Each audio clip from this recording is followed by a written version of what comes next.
Bien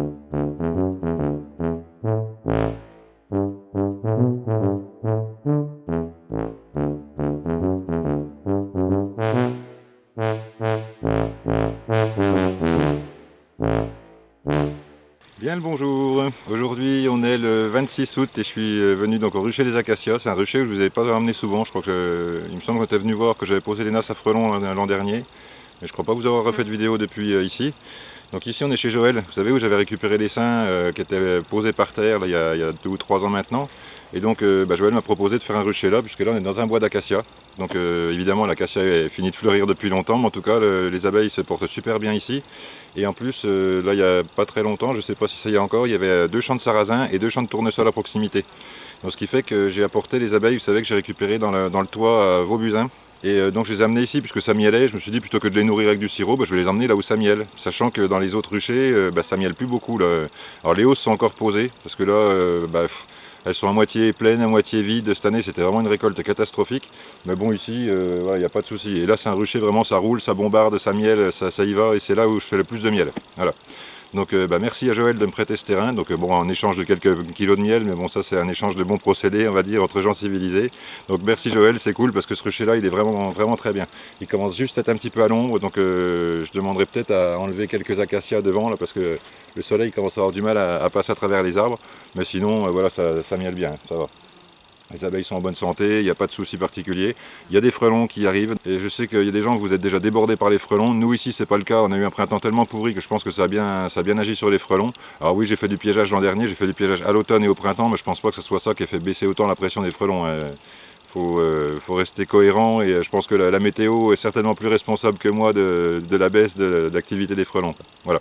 Donc là, ce qu'on va faire, c'est qu'on va regarder un petit coup dans la ruche, voir ce qui se passe, voir si elles ont bien rafistolé les petits morceaux de cadre que je leur avais mis, qui tenaient à peine, qui étaient vraiment, c'était un peu château branlant, mais bon, je voulais faire vite et du coup, voilà, c'était pas évident. Et on va regarder si elles ont bâti les cadres à côté, si elles ont assez de miel, on va regarder s'il y a du couvain, l'état du couvain, etc. etc. Puis en même temps, je vais leur faire leur remettre un petit coup de varomètre parce qu'elles n'en ont pas eu. Je suis vraiment pas revenu, je les ai laissés là, donc ça doit faire 2 semaines et demie, je crois, quelque chose comme ça. Je vous le mets là exactement parce que là, j'ai pas la date en tête. Donc toutes ces ruches-là, donc toutes les ruches où il n'y a pas de hausse, donc c'est soit des ruches avec des essaims que j'ai ramenés il n'y a pas très longtemps, donc des essaims attrapés cette année mis en ruche.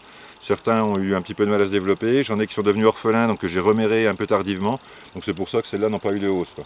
Mais bon, rien d'exceptionnel. Et donc par contre, ils ont eu leur traitement varroa, donc eux, je suis tranquille pour l'hiver. Voilà. Et toutes les ruches, tous les essaims maintenant sont traités. Il y a juste celui-là, là, le petit qu'on va voir tout de suite, qui n'a pas été traité encore, donc je vais en profiter pour le faire. Alors je vais mettre les gants ici, parce que alors, je crains pas trop pour celle-là, mais je crains pour les autres à côté, parce qu'ici c'est vraiment le rucher, comme c'est un endroit où personne ne passe, j'ai mis les colonies les plus agressives. Donc là je leur avais mis ça, c'était pour éviter le soleil. Voilà. Alors je vais leur mettre un petit coup d'enfumoir, j'espère qu'il n'est pas éteint. Oh bon sang, il s'est éteint. Bon je vais ouvrir sans enfumoir. Hein. Alors la dernière fois que j'ai ouvert sans enfumoir, c'était pas une réussite, donc j'espère que là ça va aller mieux. Bon, on voit qu'il y a des abeilles, je sais pas si vous voyez bien ce que je fais, là je vais vous zoomer après s'il faut. J'enlève la petite barrette qui sert à caler les cadres. Donc là elle était, je crois qu'il y avait 3 cadres, je crois qu'elles avaient 2 cadres gaufrés, le cadre que je leur avais rafistolé et puis 2 ou 3 cadres bâtis, je sais plus. Alors regardez, celui-là visiblement n'est pas construit. C'était un tout petit essaim hein, par contre. Hein. Voilà, elle commence à peine à étirer là. On va essayer de voir la reine aussi si on peut. Oh, ça commence à étirer. Il y a du miel dedans, dites donc, regardez. C'est pas vilain ça. Bon, ce côté-là n'est pas bâti encore, mais bon, elles avaient des cadres à bâtir, je les ai pas nourris du tout, donc bon, voilà. Bon, visiblement, ça a bien mielé. Waouh. Bon, elles sont gentilles, elles bougent pas. Oh là là, regardez ça. Regardez ce beau couvain. Qu'est-ce que vous voulez demander de mieux? Il est beau celui-là. Hein. Donc là, tout ça, c'est du beau couvain perculé. Tout ça autour, c'est des larves, des œufs des larves. Donc franchement, là, regardez ce côté-là. Est-ce qu'on pourrait voir mes mères là-dessus? Ça serait cool. Parce qu'elle, je ne l'ai pas vue encore. Je sais pas à quoi elle ressemble. Bon, elles sont quand même majoritairement noires. Il y a un petit peu de jaune dedans, donc c'est de l'abeille hybride. Hein. Ah bah ça c'est celui que je leur avais rafistolé. Vous voyez, ils l'ont rafistolé. Hein. Bon bah là il manquait un bout dans le coin, j'en ai reconstruit un peu, mais c'est difficile pour elle de construire en montant comme ça. Bon, il y a quelques larves un peu percées, là, avec des cellules de mâle dedans. Ah bah ça, ouais. Je vais leur mettre un petit coup de varomètre, ça va pas leur faire de mal. C'est des abeilles qui sont gentilles comme tout, qui ne bougent pas du cadre. Franchement, bah, je suis bien content quoi. Ouah, c'est lourd de miel ça. Hein. Oh là là là là là. Regardez ça. Regardez les couvains. Un essaim tout venant, vous savez. Les gens qui me disent ouais mais les tout venants, on sait jamais ce que ça donne et tout. Bah, regardez, franchement ça va. Hein. Il y a du miel au-dessus, le cadre là il pèse un poids infernal. Donc bah, il y a plein d'abeilles dessus, elles ne bougent pas. Il y a des couvains, donc là ça va être la première, ça fait moins de 3 semaines, donc les premiers couvains sont encore pas nés. Donc ça veut dire que ça c'est des couvains qui vont naître d'ici quelques jours, et puis bah, ça va, la colonie va augmenter. Je vais même pouvoir la transférer peut-être dans une ruche à 12 cadres. Par contre je vais leur mettre des partitions. Donc là quand elles auront bâti les 6, si elles peuvent tenir sur 7 ou sur 8, pourquoi pas, ou sinon elles passeront l'hiver là-dedans, ça marche aussi. Oh là là, regardez ça. J'aimerais bien voir mes mères par contre. Donc le couvain, bah, qu'est-ce que vous voulez demander de plus? Regardez. Donc voilà les abeilles tout venant, est-ce que ça peut donner? Bah, ça donne des colonies calmes. Enfin ça peut donner des colonies calmes, ça peut donner aussi d'autres choses. Hein. Des fois ça me donne pas ça. Mais là elles ont bien. Ça c'était un cadre bâti que je leur avais mis, bah, elles l'ont bien colonisé, donc tout va bien.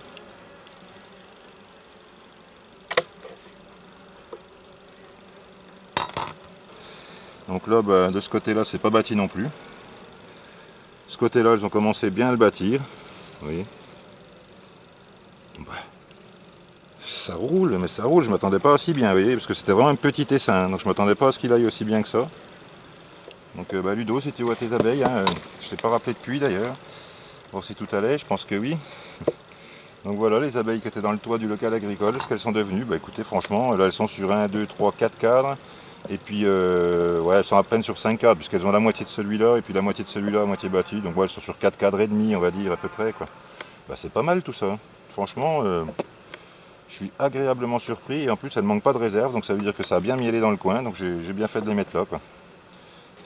Alors ça je crois que je vous l'ai dit, hein, sur les Lions à 12 cadres, maintenant je mets 11 cadres, je mets la barrette, mais par contre je mets une partition entre la barrette et les autres cadres, comme ça évite d'avoir des constructions anarchiques, parce que là quand elles auront fini de bâtir les cadres, donc de ce côté là ça va aller, mais quand elles auront fini de bâtir celui-là, elles vont le tirer plus loin, et elles vont me faire des bidules comme ça en travers sous la barrette. Allez, un petit coup de varomède.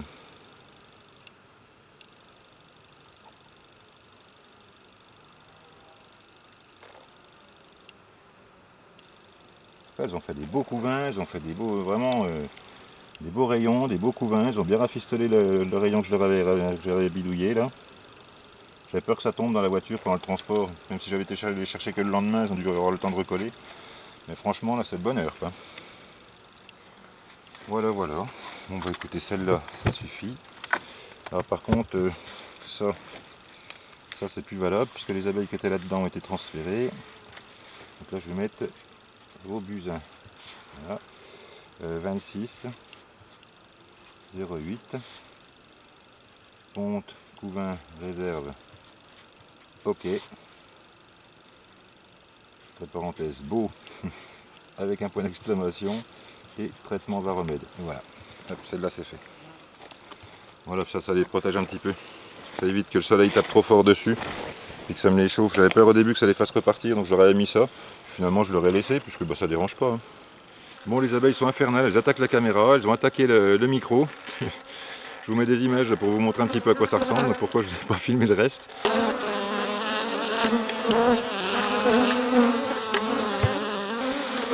Voilà, alors l'histoire du micro, visiblement c'était pas une bonne idée.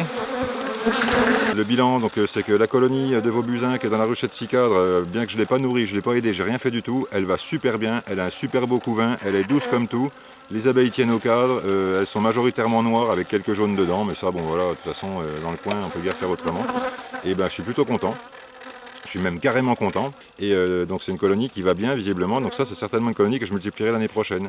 Puisque l'histoire des F1, F0 et machin tout ça, visiblement c'est pas fait pour moi ce truc là. J'ai acheté des F0, ça fait 3 fois que j'achète une F0 pour faire des reines dessus. Honnêtement, les F1 que j'ai achetés directement sont meilleurs que les F0. J'ai fait quand même quelques élevages sur une qui n'était pas mauvaise, mais le problème c'est qu'elles me l'ont tué. Elles ont laissé la reine pondre pendant 15 jours et puis elles l'ont tué après. Donc là j'en ai un peu ras-le-bol de mettre des 150 balles dans des rennes qui machin, tout simplement parce que les gens veulent des F1 et pas autre chose. Donc s'il n'y a que ça, je vends pas des seins, je garde tout pour moi et puis voilà. Bon, ou alors pour les gens qui s'en foutent et qui veulent du tout venant, du bon tout venant, quand je vais voir les ruches, je regarde simplement voilà, si la reine pond bien, si la colonie est bien démarrée, s'il n'y a pas de souci particulier. Je fais les traitements varomètres, je vends les essaims et puis voilà. Bon, j'en ai donné aussi, j'en ai vendu un petit peu. Bon voilà. Tout c'est que j'arrive à avoir un nombre de ruches qui soit compatible avec ce que moi je suis capable de faire, sachant que je suis tout seul pour tout faire, quoi. Voilà, voilà. Et donc les F1 et tout ça, je pense que l'année prochaine, ce que je considérerais comme des F0 entre guillemets, ce sera les meilleures colonies, parce que là sur plus de 110 colonies que j'ai maintenant, je peux facilement en repérer quelques-unes qui sont meilleures que les autres, notamment celle qui vient de Bouzeau, donc qui sort d'un trou de mur à la base, donc ces abeilles entre guillemets sauvages, que j'ai mis dans une Lions 20 cadres avec 12 cadres dedans. Elles ont tout bâti en 10 jours, elles m'ont tout rempli de miel, alors que les autres à côté avaient du mal à trouver du miel pour remplir leur os. Donc celle-là, je vais la multiplier l'année prochaine, vous voyez. En plus, elles sont douces, elles sont calmes, c'est à peu près les mêmes que celle-là. D'ailleurs, Vaubusin et Bouzeau, c'est pas très loin en fait, donc ça se peut que ce soit les mêmes souches d'abeilles, quoi. Donc je pense que je vais garder ces souches-là, je vais faire des rennes avec. S'il y a des gens que ça intéresse, et ben voilà. Mais sinon, si vous voulez des super F1 de race et tout, achetez-les ailleurs et puis voilà, on va pas s'embêter. Je vous parlerai de tout ça, je vous ferai une petite vidéo spéciale sur ce que je pense des abeilles en général, des souches d'abeilles et tout ça, et des abeilles tout venant, et des rennes, justement des rennes F0, F1, F2, F3. Moi j'ai des F5 qui vont très bien, ça me pose pas de soucis. Là j'en ai quand même qui sont vraiment exécrables, donc celle-là effectivement, là je pourrais peut-être quand même faire quelque chose parce que qu'on les enfume ou pas, là c'est pareil, hein, elles attaquent de toute façon dès qu'on ouvre la ruche. Mais bon, je le sais, donc je viens bien habillé et puis voilà.